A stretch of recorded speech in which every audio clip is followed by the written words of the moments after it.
The scanner on my wrist screamed before my mind could catch up. Do not engage.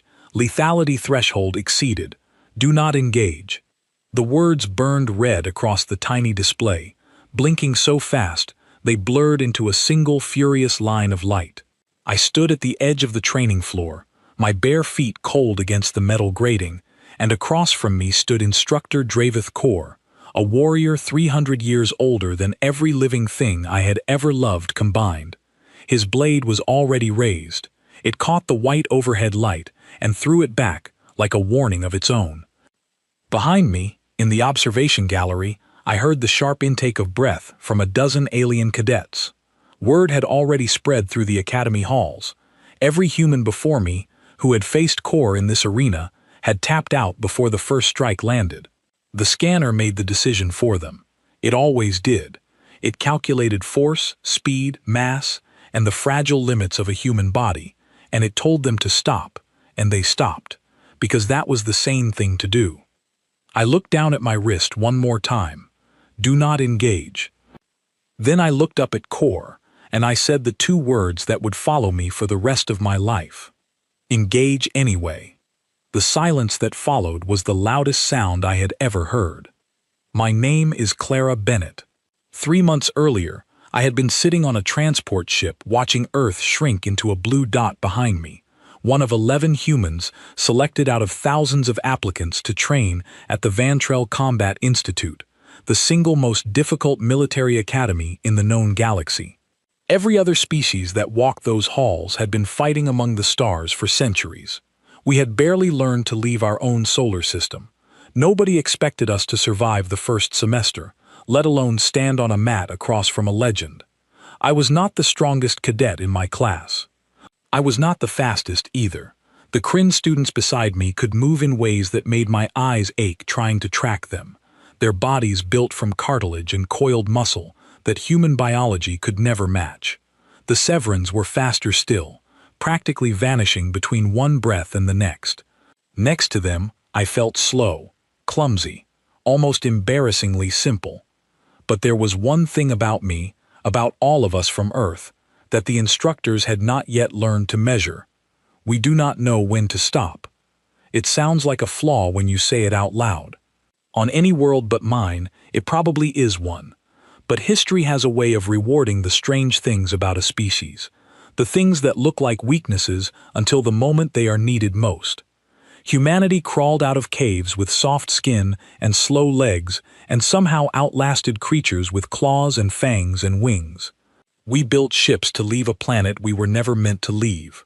We looked at impossible odds our entire existence and, more often than not, we said the same two words I said to Kor that day. Engage anyway. I did not fully understand that about myself yet. Not really. I only knew that something in my chest refused to let me back down, even as the scanner on my wrist kept flashing its warning, even as every rational part of my mind screamed that I was about to make the worst decision of my short career.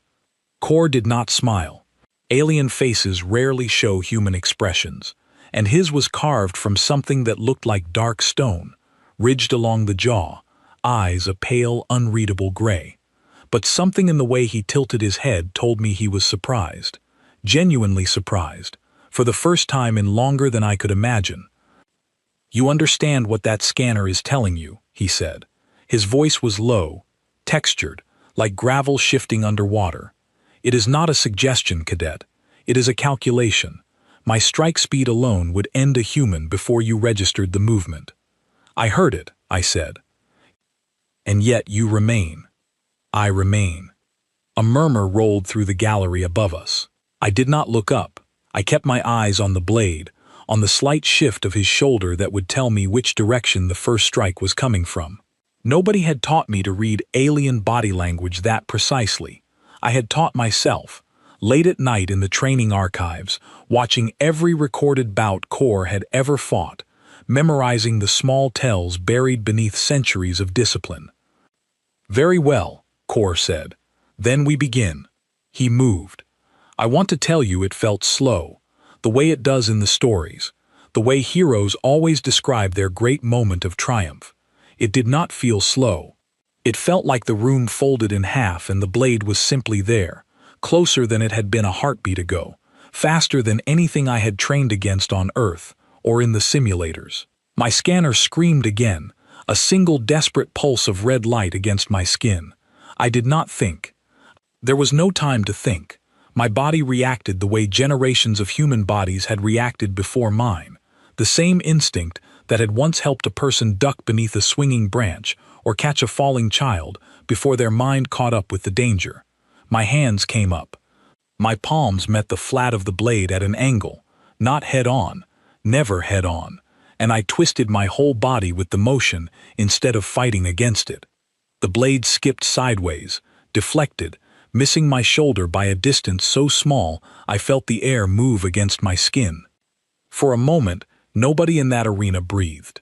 Not the cadets in the gallery, not Core, not even me. I had done it. Bare hands against a blade wielded by the deadliest instructor in the academy, and I was still standing. Core took a full step back. It was the first time in the entire encounter that he had moved away from me instead of toward me, and something about that small retreat felt louder than any cheer could have been. "That," he said slowly, "should not have worked." "Maybe your calculations are wrong," I said. My hands were shaking, but I kept my voice steady. I had learned that trick from my grandfather, a man who spent 30 years working rescue operations during hurricanes back home, pulling people out of flooded buildings with nothing but rope and stubbornness. He used to say that fear was allowed to sit in your body, but it was never allowed to speak for you. Core studied me for a long moment. I could see something shifting behind his pale eyes, some old certainty cracking just slightly at the edges. "The calculations are not wrong," he said. "You simply refuse to obey them." "Is that a problem?" "For you," he said, raising the blade once more, the faint ghost of something that might have been respect moving across his stone features. "It may be the only reason you are still breathing." The scanner on my wrist pulsed one final time. "Do not engage." I stepped forward instead of back. Above us, in the gallery, someone began to record. I did not know it then, but that single recording would travel across a dozen star systems before the week was over, and it would mark the beginning of something far larger than one sparring match on one ordinary afternoon at Vantrell Institute. It would mark the beginning of the day the galaxy learned that humans do not check the odds before they decide to fight. We simply decide, and then we find out if we were right. I had no idea, standing there with my palms still stinging from the blade, that I was about to spend the next several minutes discovering exactly how far that decision would take me, or how much it would cost. I only knew one thing with total certainty, as Core raised his weapon again, and the room around us seemed to hold its breath. I was not going to be the one who stepped back first. Core came at me again, and this time there was no hesitation in his movements at all. Whatever surprise he had felt a moment before had already folded itself away, replaced by something colder and far more focused. I understood, in that instant, that the first exchange had been a test. He wanted to see if my defense had been luck. Now he intended to find out for certain. The blade came from the left, low, aimed at the outside of my thigh where a strike would drop me without killing me outright. I recognized the pattern from the recordings I had studied, a technique the Kryn called the opening cut, designed to remove an opponent from a fight quickly and mercifully. Core was not trying to end me. He was trying to end the match. I pivoted, instead of stepping back, letting the blade pass close enough that I felt the wind of it against my leg, and drove my forearm up into his wrist. It was not a strike meant to injure him. It was meant to redirect the angle of the blade just enough to buy myself half a second, and half a second, against someone as fast as Core, might as well have been an hour. He recovered instantly, spinning the blade in a tight arc that forced me to duck low, my palms scraping against the metal floor as I dropped beneath the swing. Pain flared up through my knuckles. I ignored it. On Earth, we had a saying that no other species at the Academy seemed to fully understand, no matter how many times I tried to explain it. Pain is information, not instruction. It tells you something is happening. It does not tell you to stop. The Severan cadets in the gallery had gone completely silent. I found out later that Severan physiology cannot tolerate sustained damage the way human bodies can. Their nervous systems simply shut down function beyond a certain threshold, a built-in defense mechanism that keeps them from destroying themselves in battle. It is, in its own way, a smarter design than ours. It is also the reason none of them could understand why I kept getting back up. Core pressed the attack, faster now, blade tracing patterns through the air that I could only partially follow. I stopped trying to predict every individual strike and instead focused on the rhythm of his movement, the way a swimmer focuses on the current instead of fighting every single wave. My scanner had gone quiet, not because the danger had passed, but because it had already delivered its warning and had nothing left to add. I was past the point where machines had useful advice to offer. A strike caught my shoulder, not with the edge. Core was too skilled and too controlled to draw blood in a training exercise, but with enough force behind the flat of the blade to send a jolt of pain rocketing down my arm. I staggered, caught myself on one knee, and heard a sharp collective gasp roll through the gallery above. "Yield," Core said. It was not a question, it was closer to an order, spoken with the flat certainty of someone who had given that same order 1,000 times before, and had never once been refused twice. I looked up at him from the floor, my shoulder throbbing, my palms raw from deflecting a blade that was never designed to be touched by unarmored hands. "No," I said. Something changed in his expression then. I would spend weeks afterward trying to describe it to the other cadets, and I never quite managed to find the right words. It was not anger, it was not admiration, not yet. It was closer to recognition, the look of someone encountering a puzzle they had assumed they already understood, only to discover a piece that did not fit the picture they had built in their mind. "Why?" he asked, and for the first time his voice lost some of its practiced calm. "Do your people do this? I have read the histories. Humans surrender when logic demands it. You build treaties, you negotiate, and yet here you are, on your knees, refusing an order that would end your suffering with a single word." I pushed myself back up, ignoring the way my shoulders screamed in protest. "You've read the histories," I said. "Have you read the ones where we didn't have a choice?" He did not answer. He simply raised the blade again. I thought about my grandfather in that moment, about the stories he used to tell me on the porch back home, stories about floodwaters rising faster than anyone predicted, about people trapped on rooftops with no rescue boats in sight and no time to wait for one. He never talked about those nights like they were heroic. He talked about them like they were simply what needed to be done, because the alternative, standing back and watching someone drown while the water was still low enough to reach, was never something his mind would allow him to choose. I did not know, until that exact moment on the training floor, that I carried the same refusal somewhere inside me. It had been waiting, quietly, for a moment large enough to call it forward. Core's next attack came high, a downward strike meant to test whether I would finally step out of range the way any sane opponent would. I did not step out of range. I stepped inside it instead, closing the distance so tightly that the blade's full arc could not build the momentum it needed to do real damage, and I caught his forearm with both hands, digging my heels into the floor to keep him from simply lifting me off my feet. For a moment, we were locked together, his strength pressing down, mine pushing up, and I felt something in my shoulder tear slightly from the strain. I did not let go. "This is not wisdom," Core said through gritted teeth, close enough now that I could see the fine lines etched into the stone of his face, evidence of centuries I could not begin to imagine. "This is recklessness." "Maybe," I said, my voice shaking with effort, "or maybe your species just calls it something different than we do."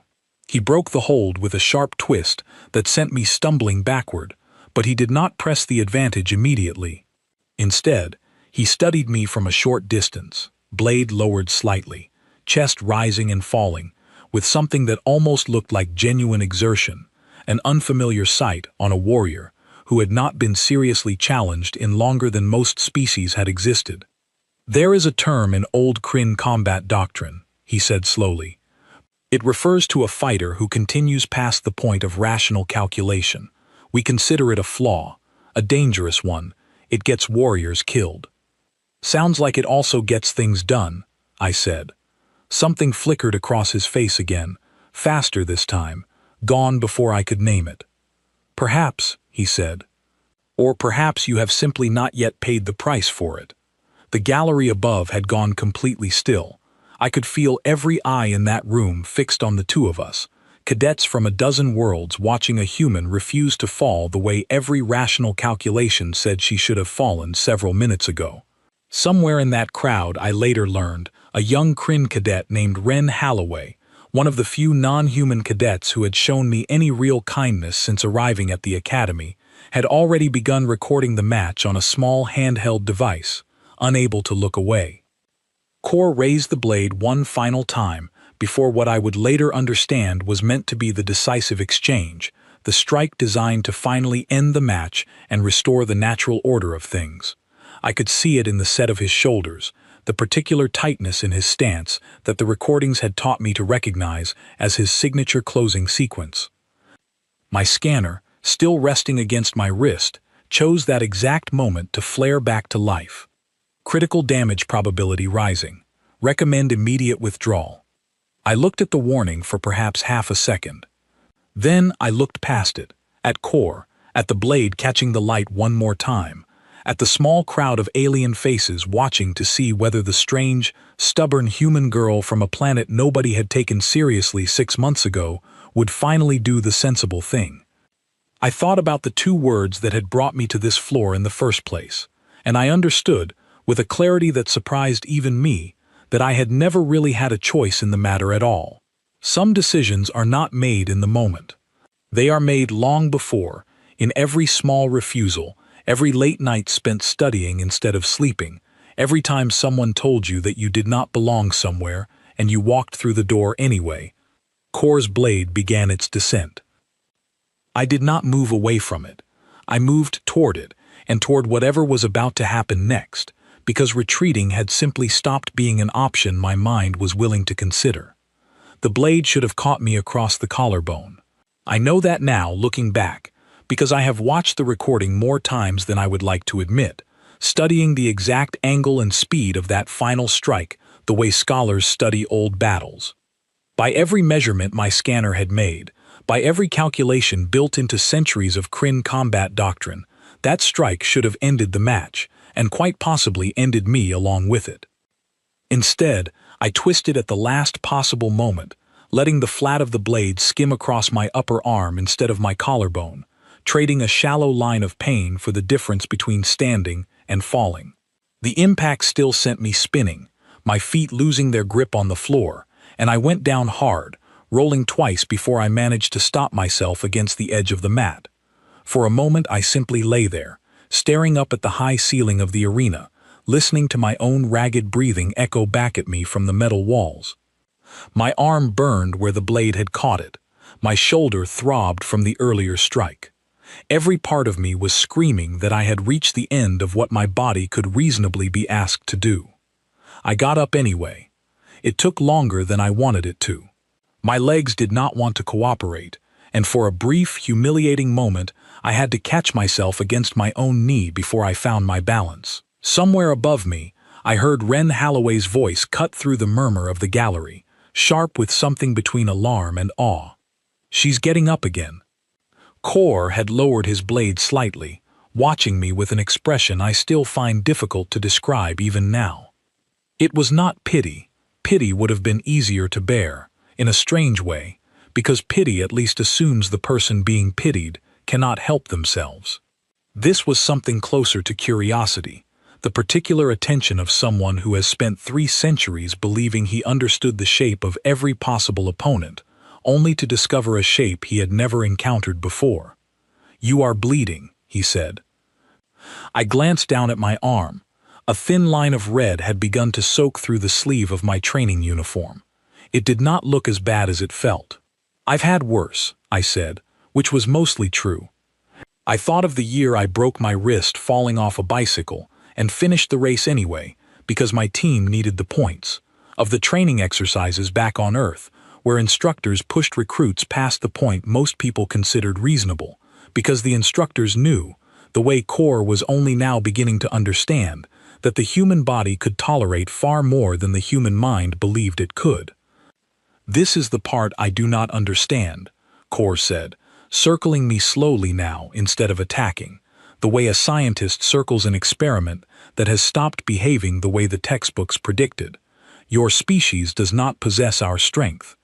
You do not possess Severin speed, or the regenerative capacity of the Doral, or the sensory precision of nearly every other species that has ever stepped onto this floor. By every reasonable measure, humans should be among the weakest fighters in the galaxy." "Maybe we are," I said, forcing myself to plant my feet, to stop the slight tremble that kept threatening to run through my legs. "Maybe that's exactly the point." He tilted his head, waiting. "You keep expecting me to fight like I have an advantage," I said. "I don't. I never have. Every single person in that gallery could outrun me, outlift me, and outheal me without breaking a sweat. If I only fought when the odds were good, I never would have gotten on this floor in the first place. Then why fight at all?" I thought about that question longer than I probably should have, given that a warrior with a very sharp blade was still standing across from me. But it felt important to answer honestly, not just for him but for myself, because I was beginning to understand something about my own species that I had never fully articulated before that afternoon. "Because the alternative is deciding, ahead of time, that I already know how this ends," I said. "And I don't. Nobody does. Not really. Your scanners can calculate speed and force and probability, but they can't calculate what happens when someone simply refuses to accept the math." Core was quiet for a long moment. Then, slowly, he raised the blade once more, and this time there was something different in the way he held it, a shift I could not fully name, but could feel all the same. He was no longer fighting a training exercise. He was no longer testing a curious cadet to see how long she would last. Something in my answer had reached past 3 centuries of certainty and cracked it open, just slightly, and now he wanted to know exactly how far that crack would go. "Then let us find out together," he said, "how far your refusal can carry you." What followed was unlike anything that had come before it in the match.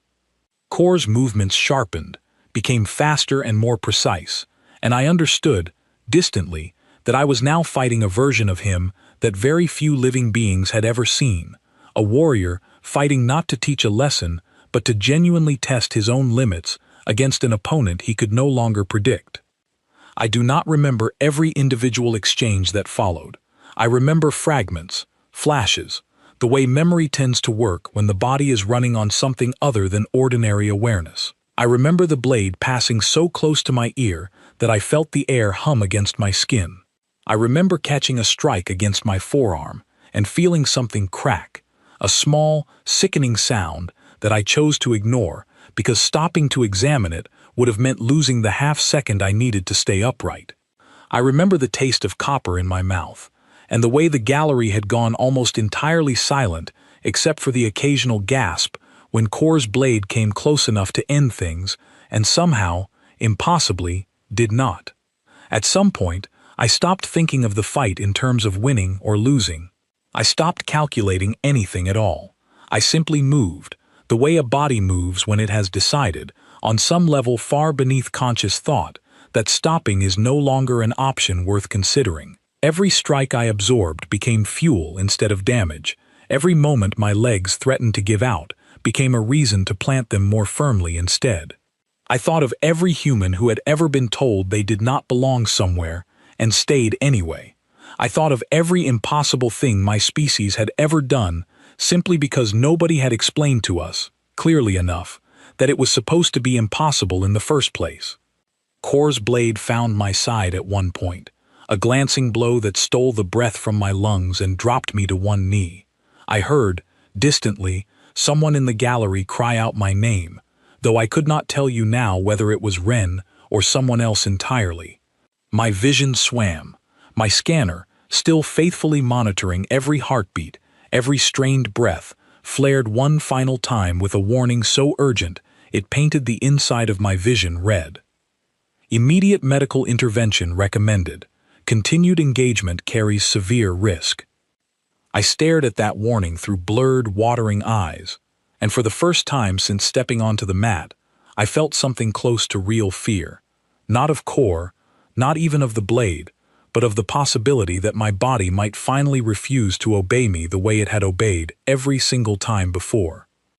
And then, from somewhere deep inside the exhaustion and the pain, I found one more piece of will, small and stubborn and entirely mine. I planted my good hand against the floor and pushed myself back up. Core had stopped advancing. He stood a short distance away, blade lowered, watching me rise with an expression that had finally, completely shed every trace of the cold curiosity he had carried into this match. What remained in its place looked, for the first time, almost like respect.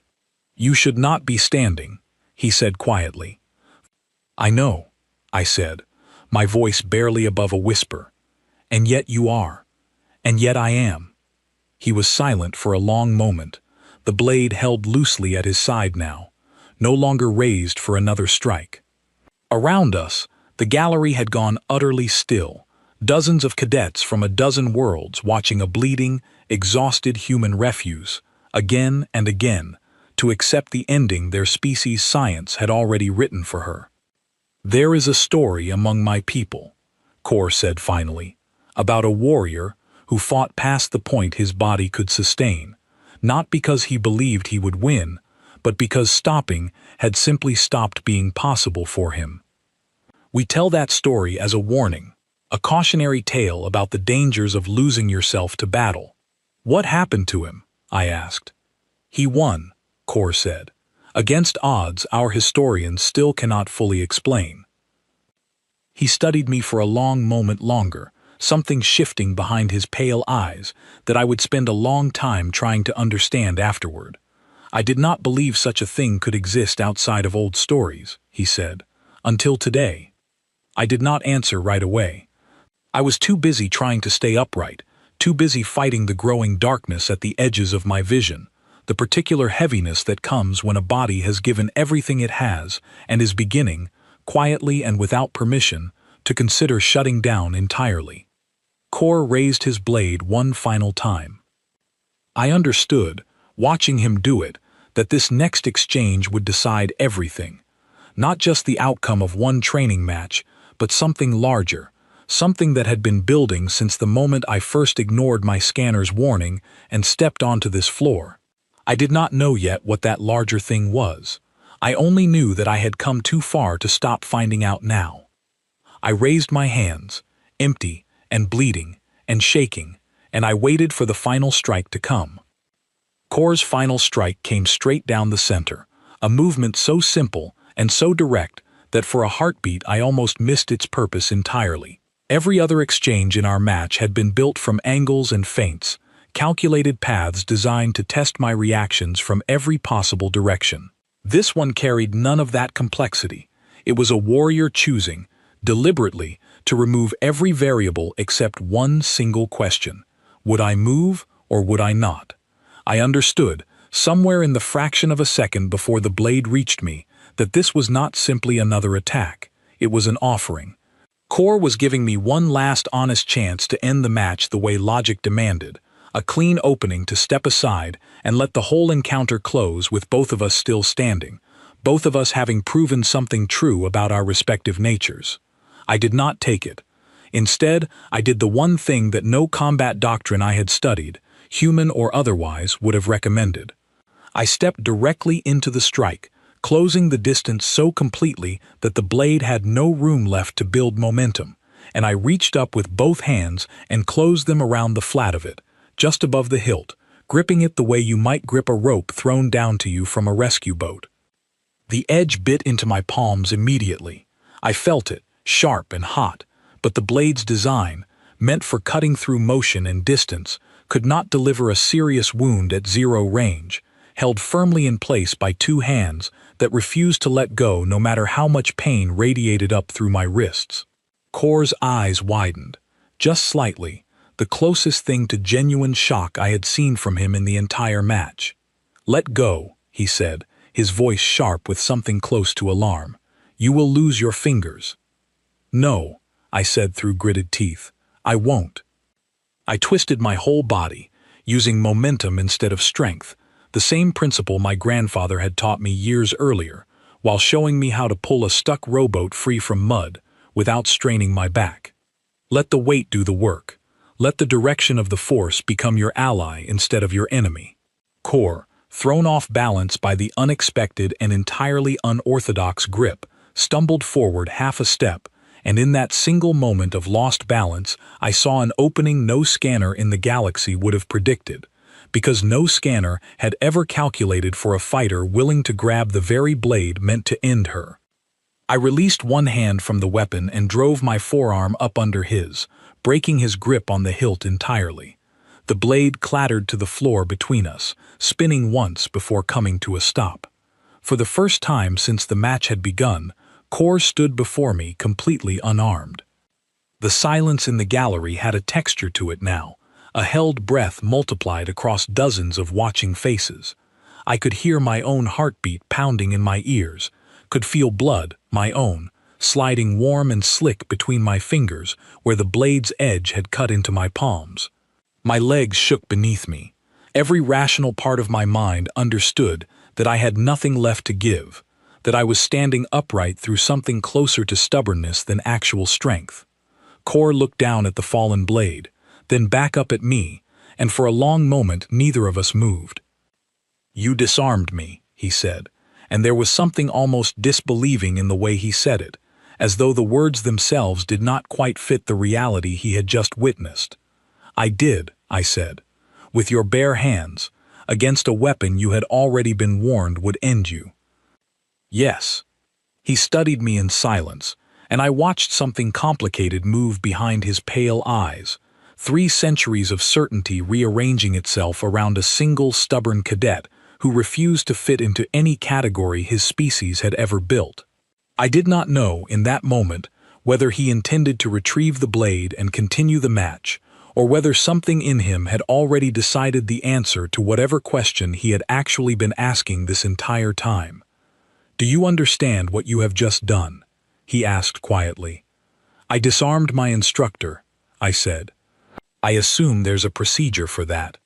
A sound came from him then that I did not immediately recognize, low and rough, and it took me a moment to realize it was something close to a laugh, an expression I had never once heard from him in 3 months of training.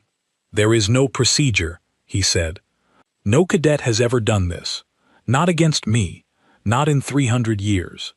He bent down, slowly, and retrieved the blade from the floor, but instead of raising it again, he simply held it loosely at his side, point down, the universal gesture across every species I had encountered at the academy for a fight that had reached its conclusion. "The match is over," he said. I felt my legs finally give out from under me, not from defeat, but because the last reserves holding me upright had simply run dry the moment the danger passed. I did not fall so much as sink, controlled enough that I landed sitting rather than sprawled, my breath coming in ragged pulls, blood dripping steadily from both palms onto the metal floor beneath me. The gallery erupted. I did not understand the sound at first, disoriented as I was, exhausted past the point where my mind could easily process what was happening around me. It took several seconds before I recognized it as applause, dozens of alien cadets from a dozen different worlds on their feet, a wall of sound unlike anything the training arena had likely ever contained. Somewhere in the noise I heard Ren Holloway's voice, cracking with something between disbelief and pure delight, shouting my name loud enough to carry over everyone else. Core knelt down in front of me, his expression unreadable, and for a moment I braced myself for some final judgment, some declaration that would put my strange, reckless victory into a box his species could finally understand and dismiss. Instead, he simply said, "Your scanner was correct." I blinked at him, confused, my mind too fogged with exhaustion to follow the shift in conversation. "The probability of your success was near zero," he continued, By every calculation available to us, you should not have survived this match, let alone won it. The scanner did not fail you, cadet. It told the truth. Then how? I managed, my voice barely more than a rasp. Am I still here? Kor was quiet for a long moment, studying me with an expression that had shed every trace of the cold detachment he carried into the match hours earlier. Because your species does not appear to consider the truth of a probability the same way we do, he said finally. You do not treat a warning as a wall, you treat it as information, nothing more, something to be weighed, and if necessary, ignored entirely. He rose to his feet and extended a hand down toward me, an unusual gesture from an instructor whose species rarely offered physical assistance during training exercises, treating every fall as a lesson meant to be learned alone. I took his hand, and he pulled me upright, steadying me as my legs threatened to buckle again beneath the sudden movement. I have trained warriors for 3 centuries, he said, his voice carrying now, loud enough for the entire gallery to hear clearly. I have fought alongside soldiers from 100 worlds, faced enemies whose strength and speed exceeded anything your species will ever possess.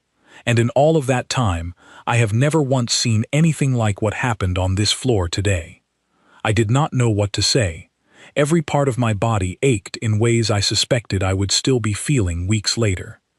My hands throbbed where the blade had cut them. My shoulder burned with a dull, deep pain that promised a long and uncomfortable recovery.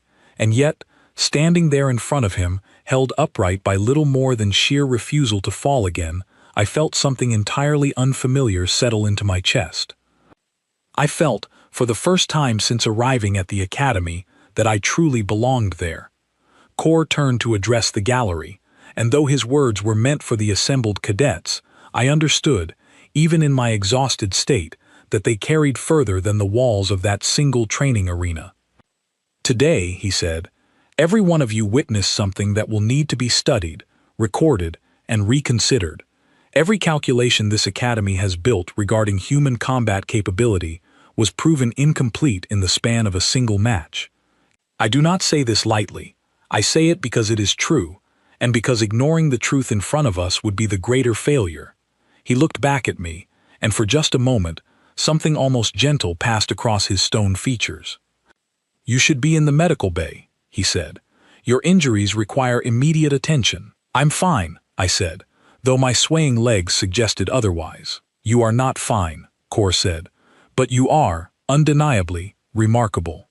As 2 medical attendants finally arrived to help me from the floor, I caught one last glimpse of the fallen blade resting where Kor had set it down, and of the small crowd of cadets still watching from the gallery above, murmuring among themselves in a dozen different languages about what they had just seen.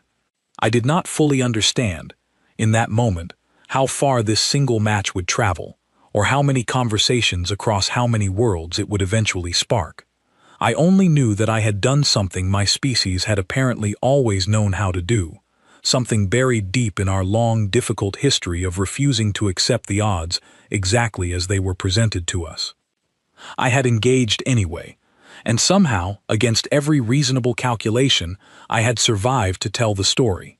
The medical bay at Vantrell Institute was unlike anything I had grown up with on Earth, all soft blue light and quiet humming machines that read my vitals faster than any doctor back home could have managed.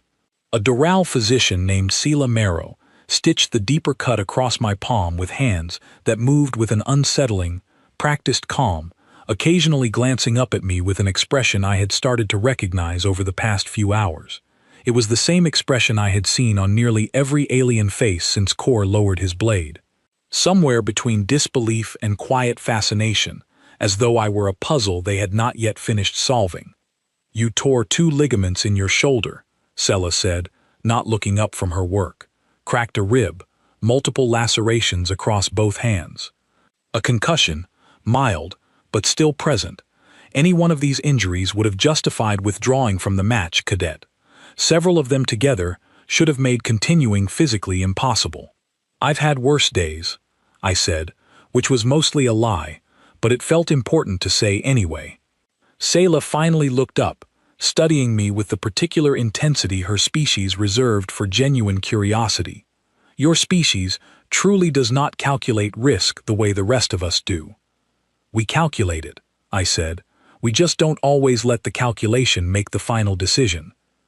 She did not respond to that, but I noticed her making a small notation in her medical log, and I found out later that the notes from that examination were forwarded, along with the full recording of the match, to several research divisions across the academy within hours.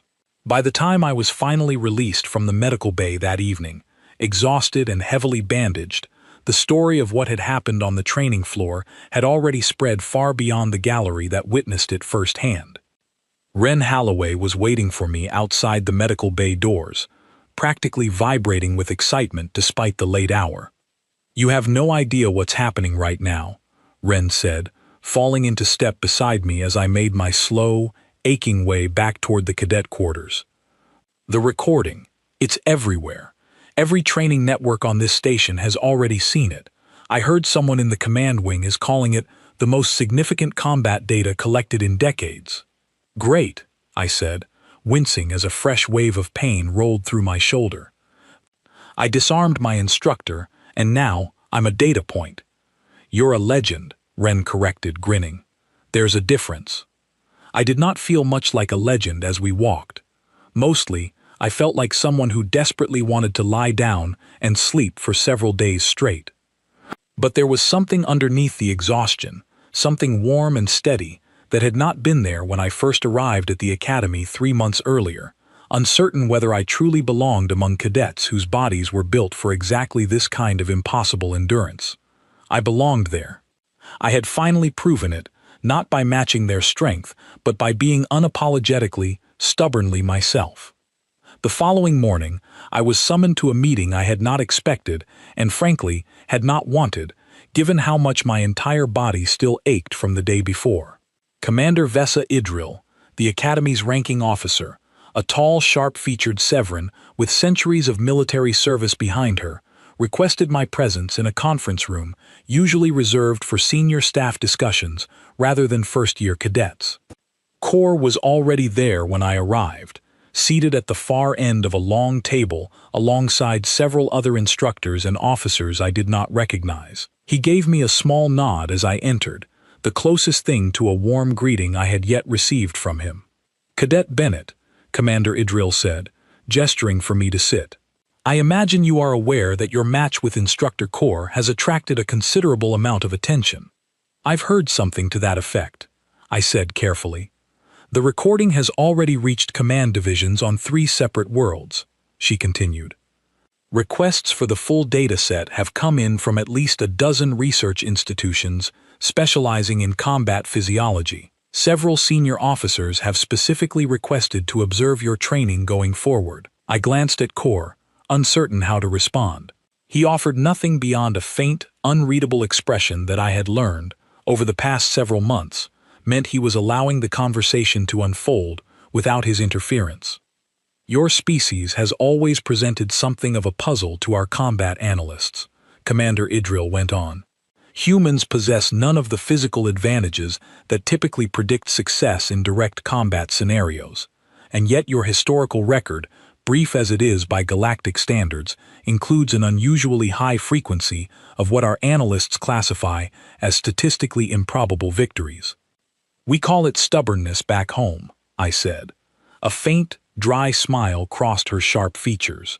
"Whatever the terminology, it appears to be a variable our combat models have consistently failed to account for. Yesterday's match has forced several departments to revisit their entire framework for evaluating human combatants."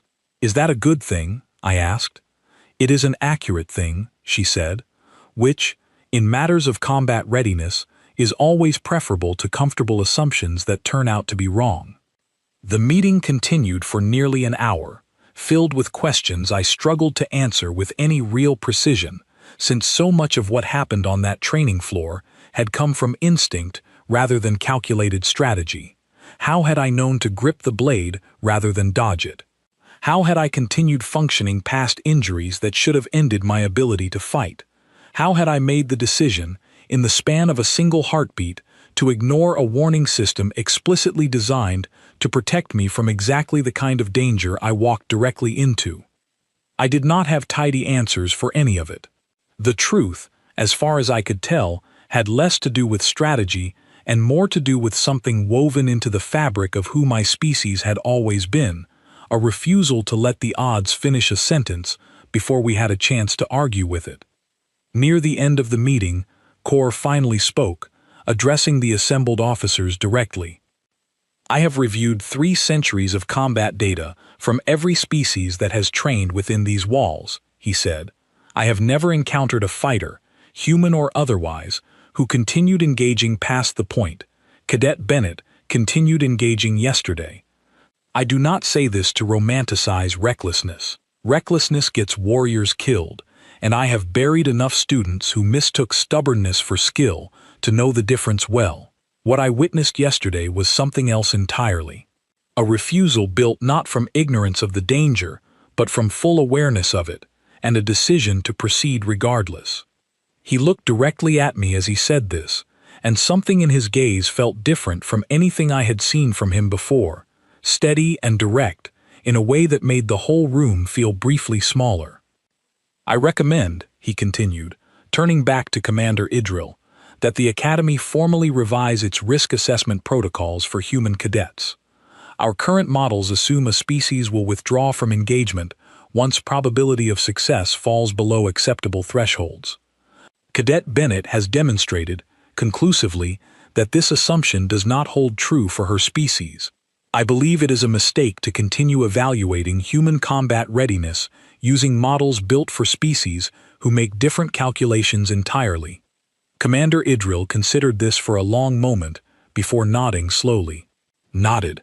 I will forward the recommendation to the appropriate research division."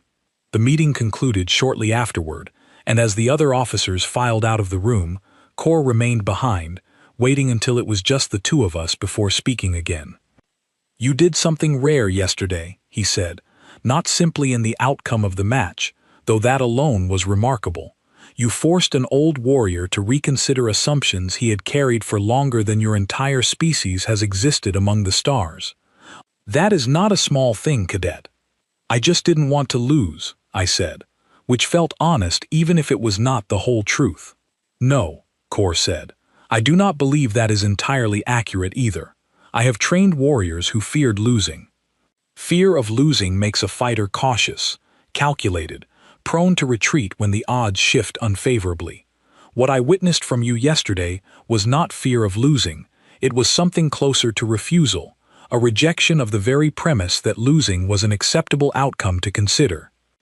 I thought about that for a long moment, turning the words over in my mind, trying to decide whether he had described something true about me or something true about my entire species, passed down through generations of ancestors who faced their own impossible odds and simply decided, over and over again, that giving in was never truly on the table. Perhaps it was both. "There is something else," Kor said, his tone shifting slightly, more measured now. "I intend to continue training you personally, should you wish to remain in this program, not because you have already mastered the skills required of a warrior at this academy. You have not. Your technique remains unrefined. Your instincts, while remarkable, are not yet disciplined. But instinct without discipline eventually becomes a liability, and discipline without instinct produces fighters who calculate too carefully to ever take the risks that matter most.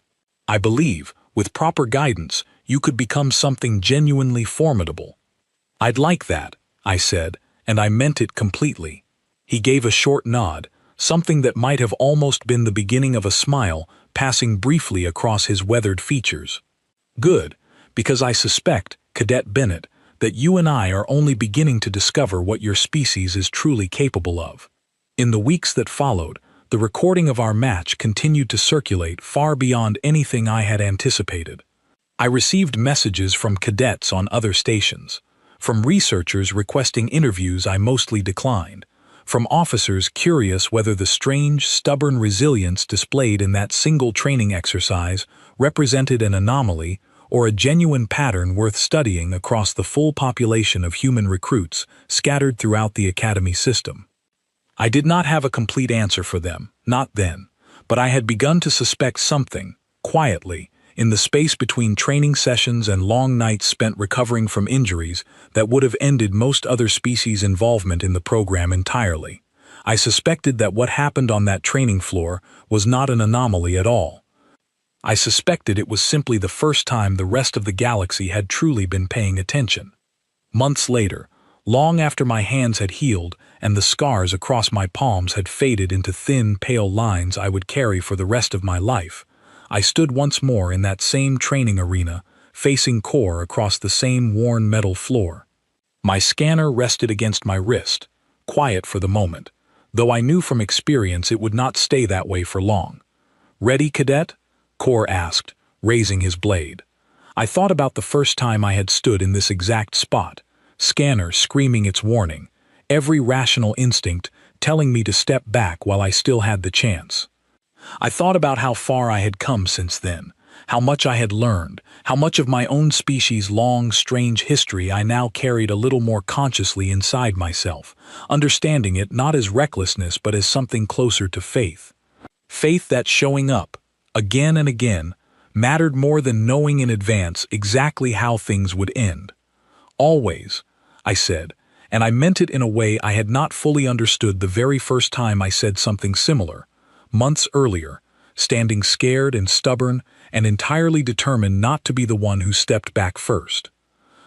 Somewhere across a dozen star systems, quietly and without much fanfare, military analysts were already updating their models, adding a new variable to equations that had never needed to account for a species willing to ignore its own warnings simply because retreating had never truly felt like an option worth considering. They gave that variable a name eventually, one that would follow humanity across every star system we eventually reached, whispered with equal parts caution and respect by species who had learned, the hard way, exactly what it meant to underestimate us. They called it the human factor, and somewhere, deep down, I think every person from my strange, stubborn, impossible little planet always knew it was coming.